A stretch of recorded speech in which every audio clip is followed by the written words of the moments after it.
let's begin the presentation. Okay, wonderful. Please So, introduce yourself first, and I think that will be nice. I've been recording the presentations. hello everybody. My name is Alexander Hunziker. I'm a professor for positive leadership and mindfulness here in Switzerland, in Bern, in the capital of Switzerland. And so I've been teaching and studying positive psychology and mindfulness for more than a decade, and that's maybe something that's special. That mindfulness is part of our programs, especially of our executive MBA program. Of course, it's an elective part, so you don't have to join there if you don't want to, but everybody is on their way to an executive MBA program, they can learn how to meditate and to how they can use the knowledge and the skill as a leader in an organization. That's what we cover there. So maybe so regarding myself, I've studied economics at University of Zurich and psychology, and then I made a degree in management science, also at the University of Zurich. And I've been working as a salesperson, and I've been working as a manager in several firms, and I've also, of course, as a manager, managing professor, I've also worked as a consultant in many firms. So that's as far as from my background. Sometimes people ask me, how do you got to positive psychology and mindfulness? And of course, this first was a personal thing that I was interested in meditating. And when I got into contact with the MBSR, which is a science-based way of meditating, that was something that resonated with me, and I booked a course. And I found it so interesting that I said I want to know more, and I wanted to become a teacher. So I did a teacher's training, and later on, a few years ago, I also made a supervisor training, so I can teach teachers how to become better teachers. So it's just a signal for you that I'm really into the topic, and that it does not only interest me from a practical point of view, but also from a scientific point of view, and that's what I will share a few things with you in this presentation. So I will technically now try to share the slides, see whether I can find out which buttons to press so you would see my slides. So this does not work perfectly. It's just let's see whether I can switch that to another mode. Yes, so you can better see the slides. So I think this is something that should work. Is that? Yeah, this is better, yeah. Okay, great. So this is about a paper I was able to publish this year, and that was made with my team, with Lawrence and Carol. And before I go into the fostering team mindfulness, I think it's a good idea to talk about what's mindfulness at all. So if you go and look up mindfulness, you can of course find definitions, but people probably rather would know is mindfulness.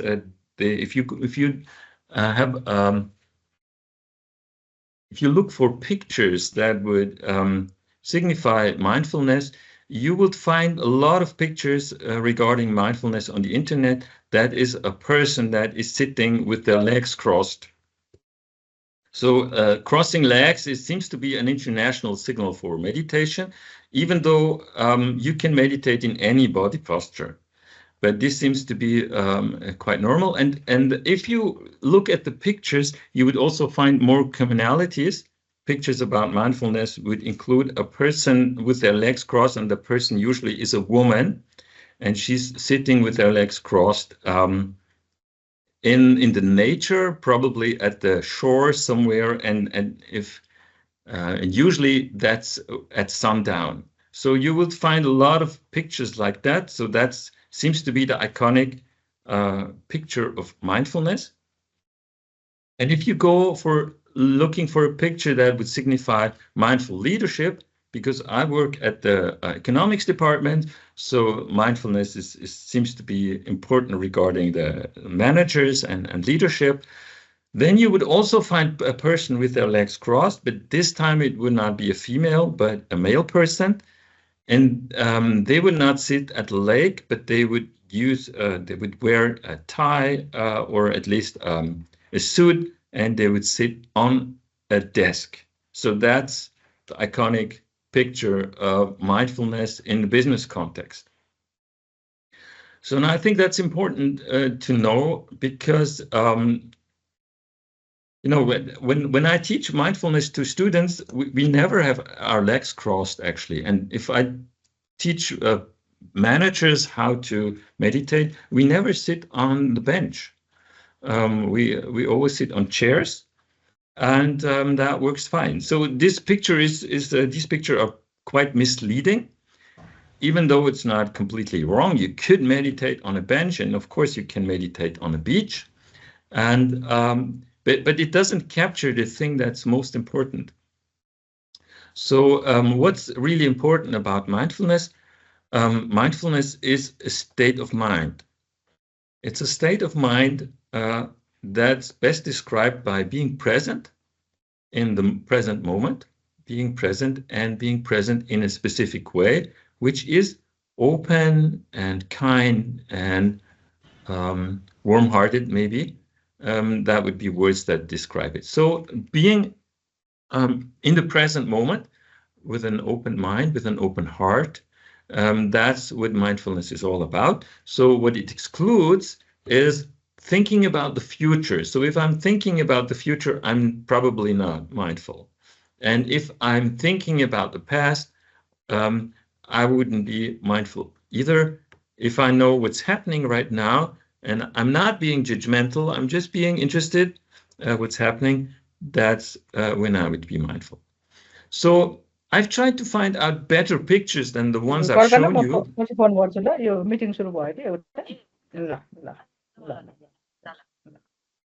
So I'm hearing sounds, and I'm wondering, please everything continue. is okay? Yeah, please continue. I think she mistakenly unmuted herself. Okay. Okay.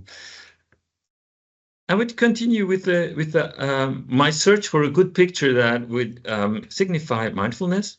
And what I found is this one.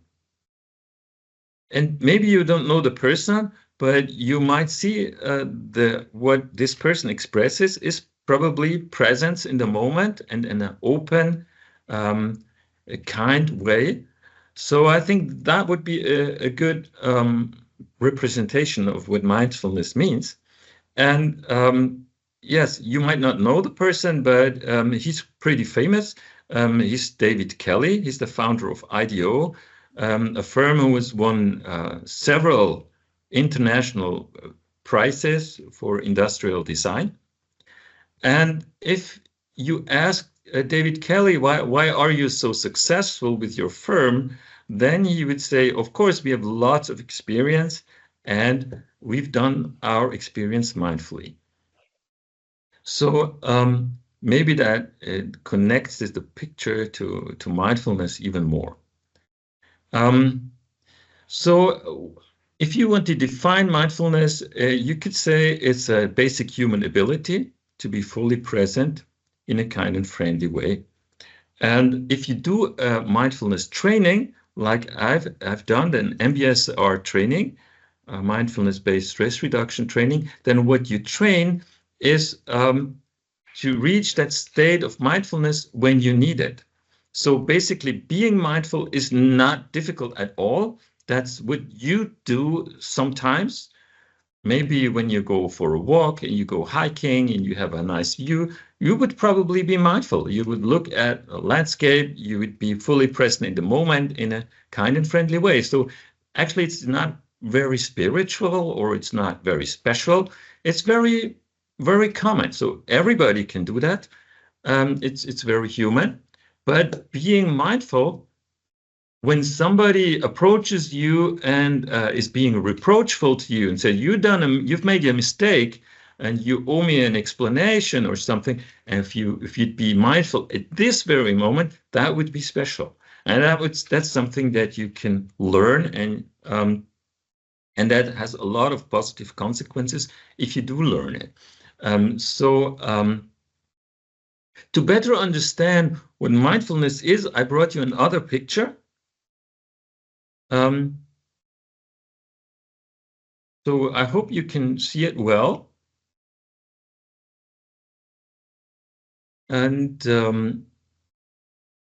so the picture here is maybe a bit irritating for you because it's kind of emptiness that I'm showing you. So it's nothing on the picture. So it's maybe good to observe your little irritation you might have had when you've seen the nothingness. And is that what I want to show you? Or is actually a picture missing? So what nothingness or a picture like that can help you is see what you expect. So what is being not shown? And maybe it's helpful for looking into your own brain and looking into your own expectation. And of course, this is not the only picture that's interesting. I've also brought another one with me that is very helpful for understanding what mindfulness is all about. And it's most helpful together with a little story. And the story, it's about, let's put it this way. I would like to invite you to think of something in your life that is happening repeatedly and stresses you out a little. Maybe something from your work life that happens from time to time and would stress you out. And I would invite you to think of a moment where this is not happening yet, but you know this is going to happen very soon. So please put yourself into the memory or in the future imagination where this is going to happen, but it's not happening. What stresses you out?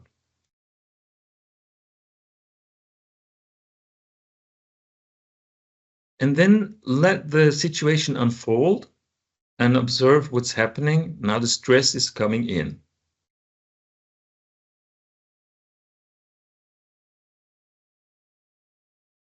And now I would like you to stop the movie, and when you feel stressed a little, then you stop the movie and you step out of your movie and come into this picture and sit on a bench like this one. And allow yourself in the midst of the stress to just jump out of the movie. Everything is frozen. Time is not moving anymore. You have all the time you need to sit on the bench and just be there and breathe and listen to the birds. And maybe also to think about the situation that's frozen in time, about what is happening. Why is it so stressful? Is this something you should do? Or is there nothing you can do and should you just relax and smile? What would be a wise reaction to the situation? These are questions you can ask when you're ask yourself while you're on the bench.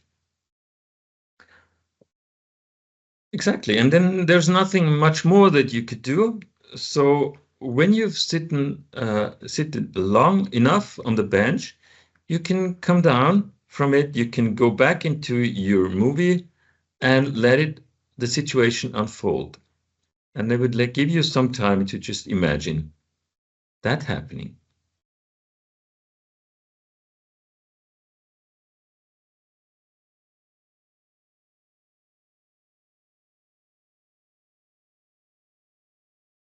Now, usually I would ask an audience, what do you think?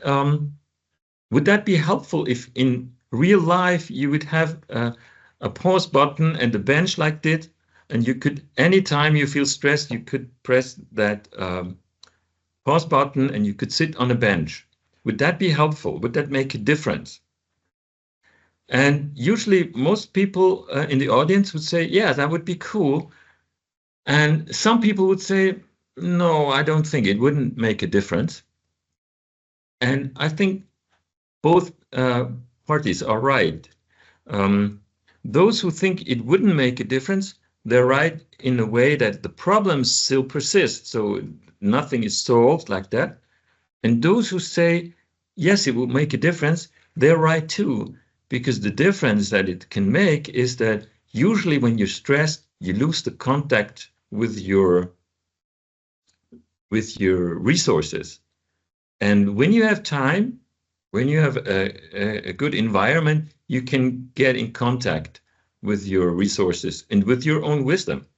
And that's what mindfulness can do. It can connect you to your own wisdom. And that's why it can be very valuable. And of course, there's a lot of research that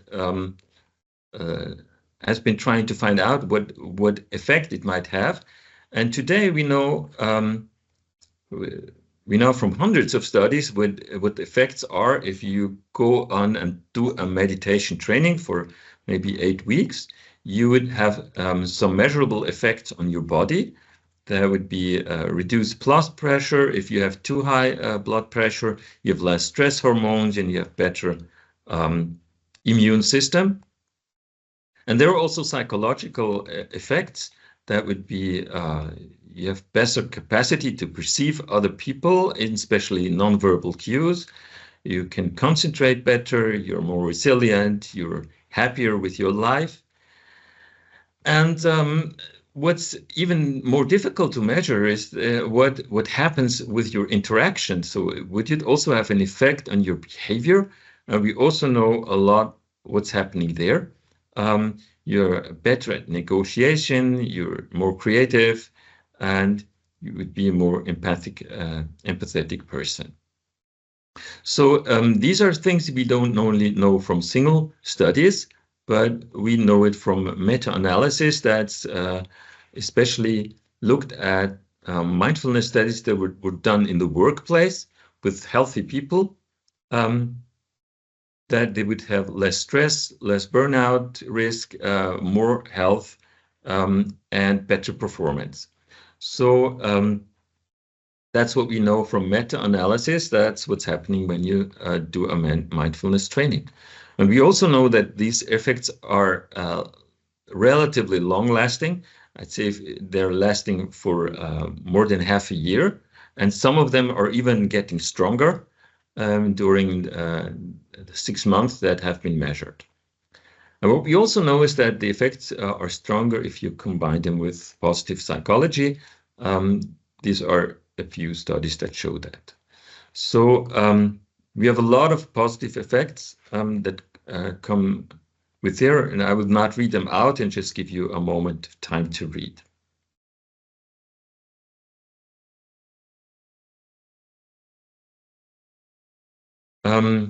So that's what we know about mindfulness, especially also, and that's important for management context, that it reduces biases.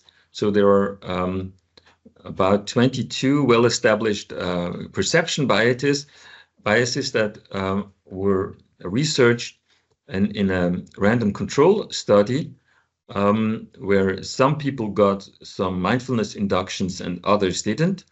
And what they found was that those who had a mindfulness induction, in 19 of those 22 biases, they were less pronounced. So it helps you to become more rational if you are mindful. That's what you can conclude. And that was I'd say, a pretty famous study by Harvard psychologist Ellen Langer that was published in Nature, which you probably know is a very renowned journal. Okay. Now, so to make sure that we really understand what mindfulness is, and which is also part of the study I've done, is I would just conduct an exercise with you. And so I would ask you to sit as comfortable as you can in your chair right now. And I would invite you to do that. And you will on the screen, you will read some instructions. And the idea is that you just try to follow the instruction as good as you can, but don't try to be perfect. So it's not, just do it to the degree that's possible to you at this moment, and this will be perfectly enough.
So this is the end of the exercise. And actually, if we were on a on-site situation, I would give you time to talk to your neighbors what you have experienced during the exercise, because of course we have all done the same exercise, but the experiences usually are a bit different, and that these differences are interesting. So since we're not in the on-site situation, I would just give you a short moment of time to take down your personal notes. If you were to exchange with other people, what would you tell them? What was the favorite or the most important thing about your experience of the exercise? I would suggest that you take your time and just take a few notes, write down keywords about your experience you just had.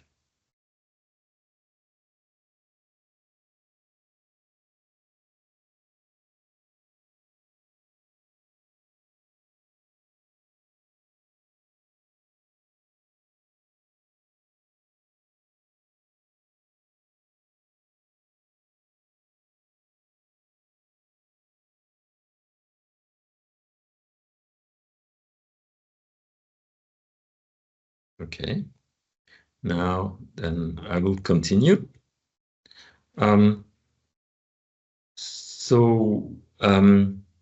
What we've just done to a degree is we went from the individual mindfulness to the team mindfulness. So if we do mindfulness in a team, here it's a virtual team, we all doing it at the same time in the same room, in the same virtual room.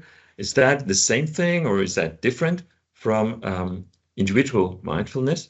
And this is actually a very new field. So individual mindfulness has been studied for about 40 or 45 years. And team mindfulness is a relatively young topic of study. Even though actually for the last 2,500 years, people have been practicing mindfulness in groups. So that's interesting that the team mindfulness is a relatively new concept.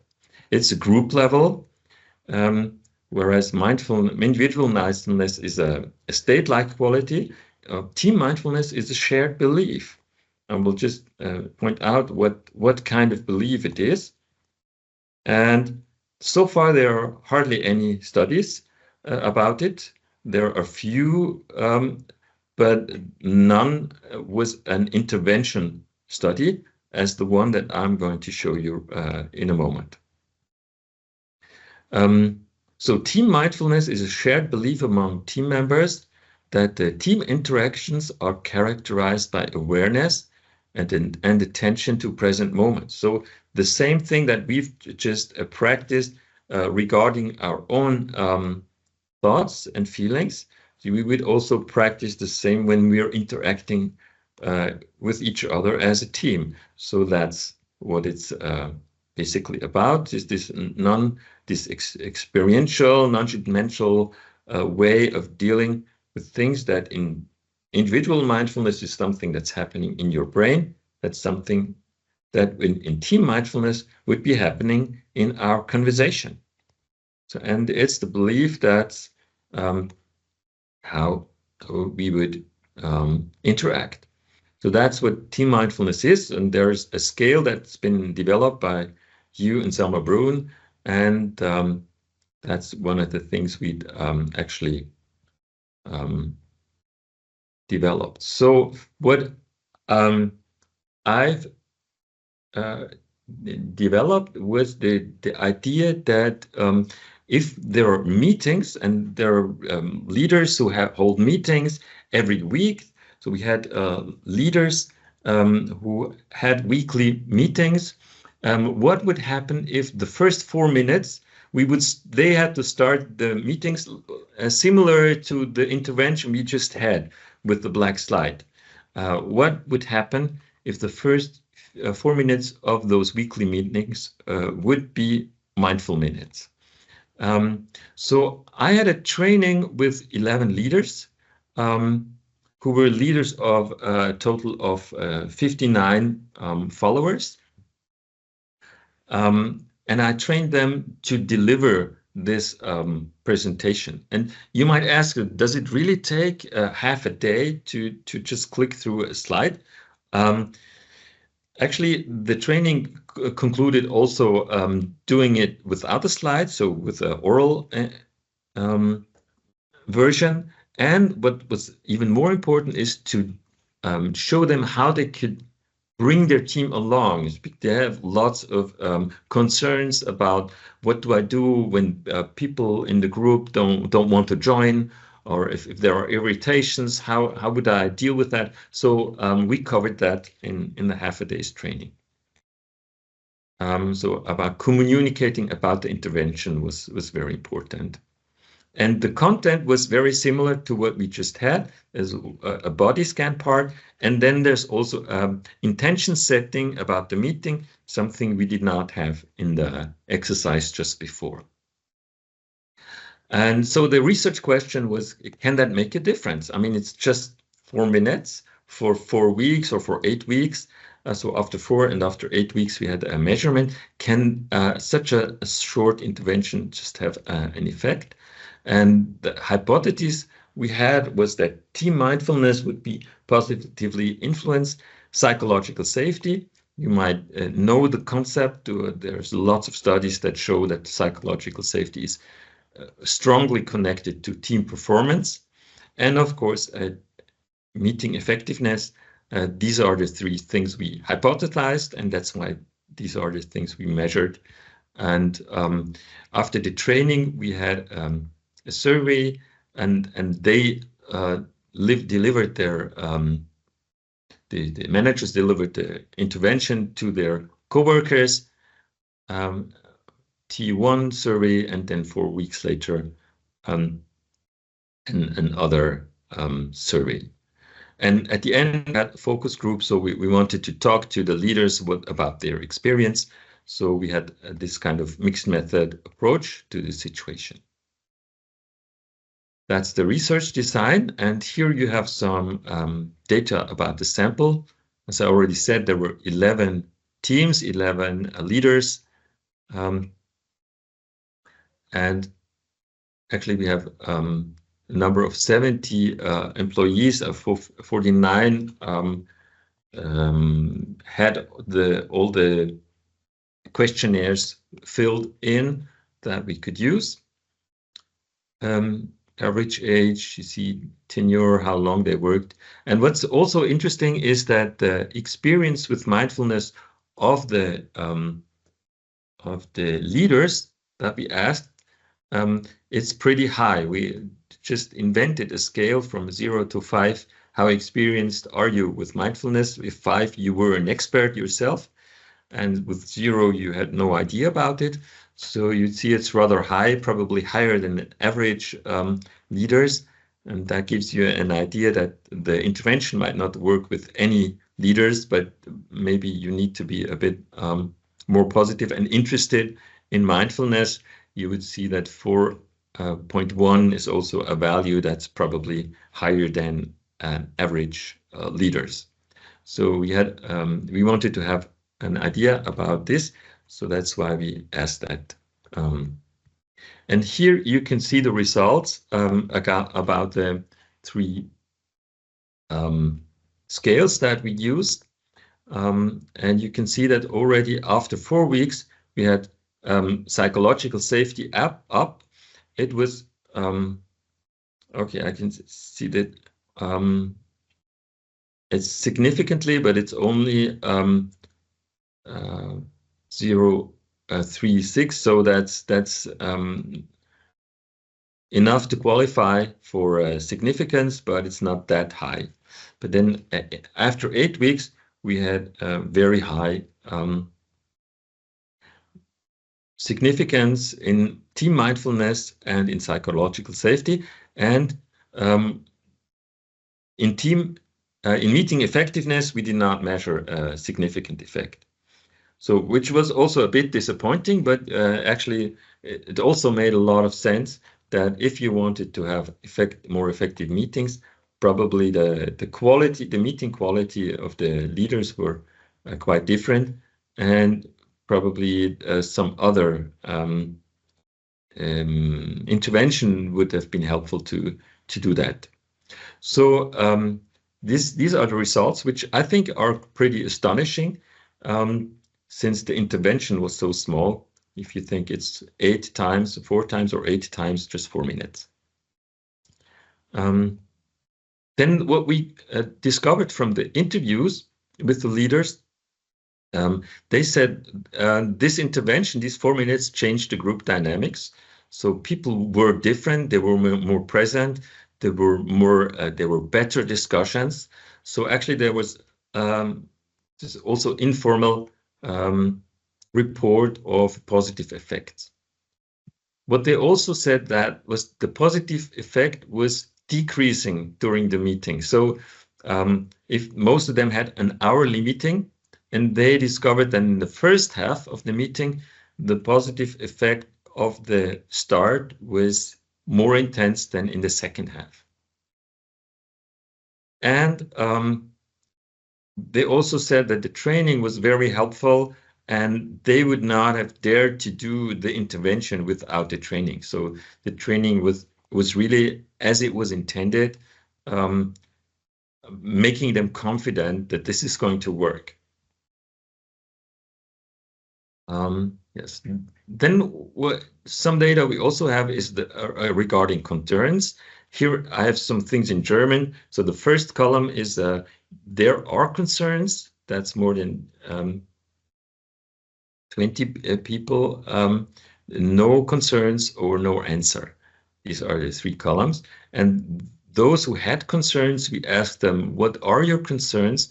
And here you see some keywords about the concerns that we've gathered here. And of course, these are things that luckily we had this covered during the training session.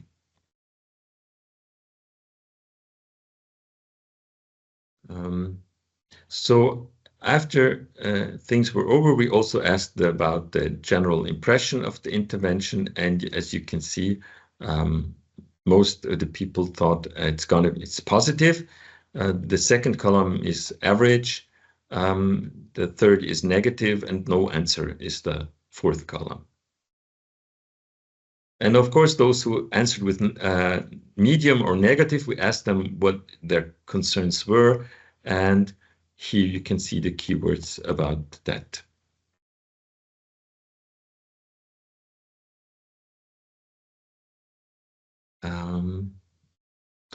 Of course, this study has several limitations. I mean, there were no control groups that we would have wished to be able to do it like that, but it wasn't possible. And maybe there would have been interesting to measure team mindfulness more on the team level and on the individual level. And of course, we had some dropouts also, but still, I think the limitations are overseeable. So that was also the idea of the journal who let us publish the paper like that. So I think what we can conclude is that mindfulness intervention can potentially increase psychological safety and team mindfulness with such a small time span. And it seems like norms can be changed in a relatively small time with small intervention. And of course, we need more studies to explore that further. That's also general truth about research.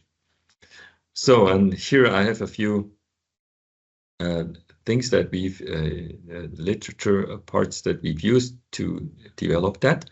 But I think now it would be good time to hand over the microphone to you and to get into the conversation with you. Yes, thank you, Alexander. That was an awesome presentation. We got to learn how you let people have the mindfulness exercise, and we simultaneously learned about your research. That also seems interesting because you have found out that short intervention based on mindfulness can enhance psychological safety and team effectiveness. I want to ask you a question. You took 10 days Vipassana meditation training, which is also one kind of mindfulness intervention. Did that affect your training design in any way that can be related to this particular research intervention, or some other kinds of trainings you give to the people in other occasions? You took Vipassana meditation training including, I don't know you have taken it elsewhere or not, but you had come to Nepal to do that practice. So how did that affect your intervention design or the trainings you design for the MBA students or some So, other leaders, managers? so you were asking about my experience with mindfulness training from Nepal, how it Yeah, is. yeah, yeah, Yeah. Hmm.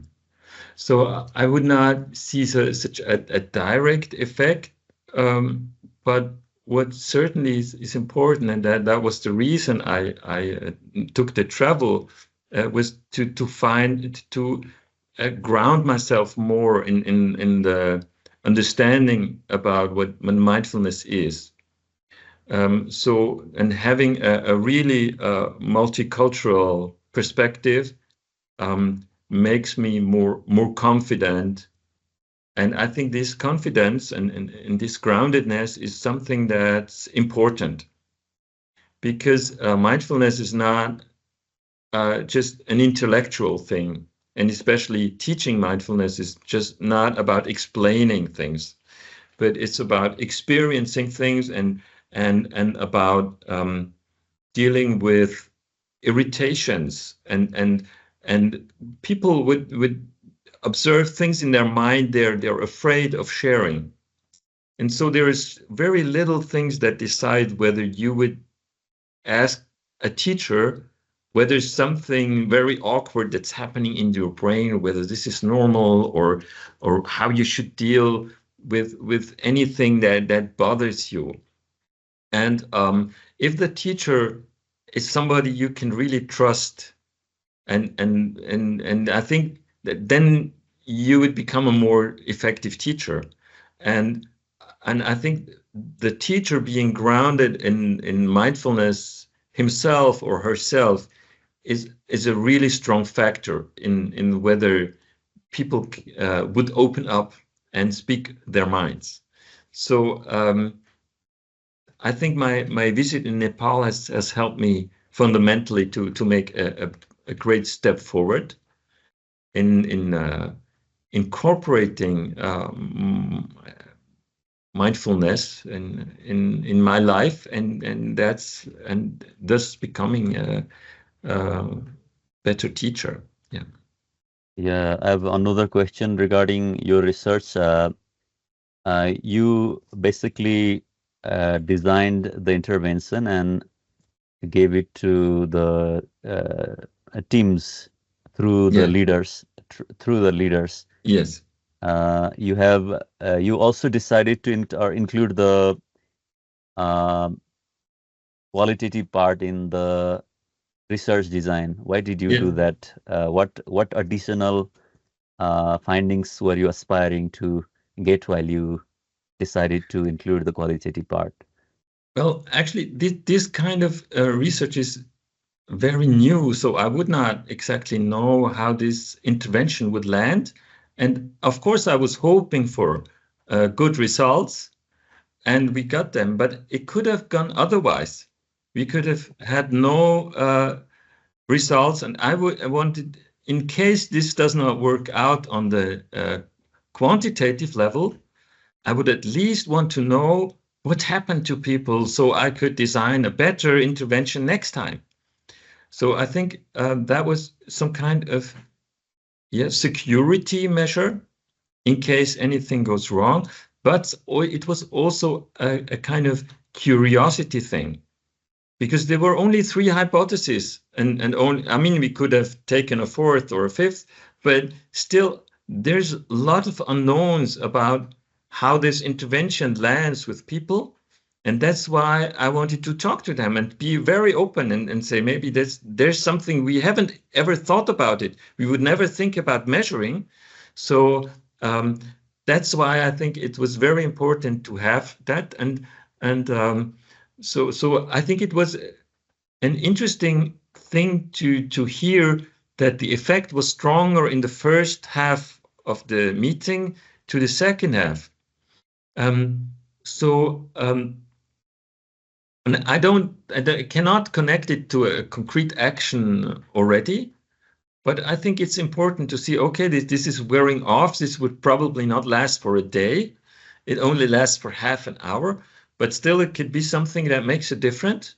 And it does make a difference regarding psychological safety, because people are opening up. So I think it gives me a deeper understanding of what's happening.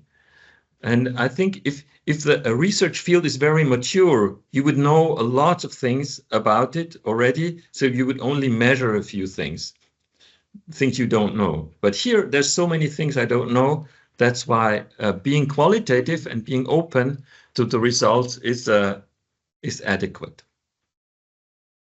Okay, fine. Okay, thank you, Professor Dr. Alexander Hunziker. You have made a good effort to give us the presentation. We didn't get any question from students. Maybe they are a Maybe little. let's just take another minute Okay. and see whether if we just give the students a moment to reflect what they would ask, maybe they would come up with something. Okay, I want to read out a comment by a student. She has just thanked you. Thank you for your impressive presentation exercise session. For your presentation, exercise session was amazing, and yes, mindfulness practice really helps us to get rid of the chaotic mind. I often practice it. Thank you very much. She has You're written. welcome. Oh, it looks like people are more comfortable with communicating by chat rather than by microphone. Yeah, Maybe that's something we can use. yeah. We can expect another comment. While the next question comes, hopefully, can you tell us about what other interventions you use while you spread positivity? Like you are very much into positive psychology. What other additional, or are you just focusing on mindfulness exercises? No, what I see is that resilience is very important. So people are getting ill from just having too much stress. So it's actually resilience that's called for, and of course, mindfulness is something that's helpful to build resilience, but it's not the only way. And positive psychology has lots to offer, and that's why I like to combine. And as I showed you in one slide, there's some evidence that if you combine positive psychology and mindfulness training, that would be even better. So that's what I also do in the mindful leadership courses. But if you would just want to have a short example of what you can do in a positivity training, then what you can do is think about sadness, for instance. So a negative emotion like sadness. And what the task is about sadness is think about a situation where sadness is really important to you. So a situation where you would probably feel sad and you want to feel sad. So it would be terrible if you could not feel anything. So I just invite you to do that right now and think of a situation what might happen that might make you feel sad, and it would be terrible if you could not have the feeling.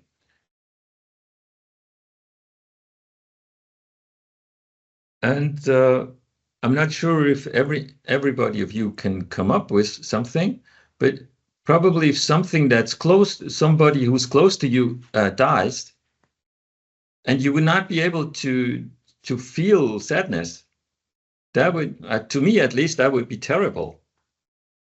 Yeah, there are So experiences of heartbreak and death. So these are the moments when you really need to feel sad, right? yes, and if you wouldn't feel sadness, you wouldn't have a heart.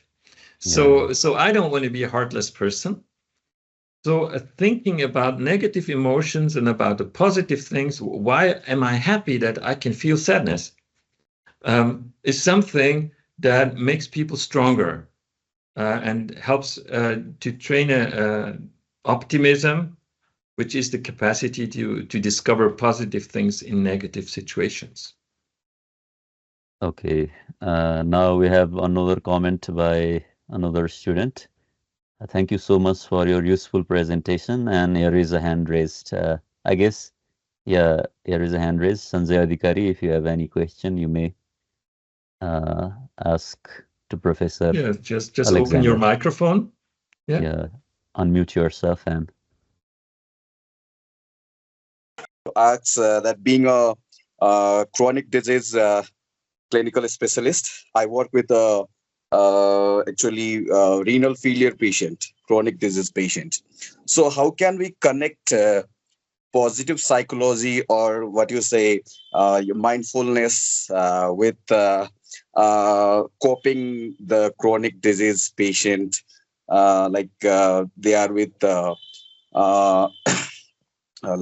they are disease as they will have they are having disease associated anxiety, depression, like things. So how Mhm. can we connect these things to improve their quality of life? Number one. Second is, as being a student of psychology, so what type of suggestion you want to give me regarding the field of research that I can choose to go ahead? Thank you. Okay.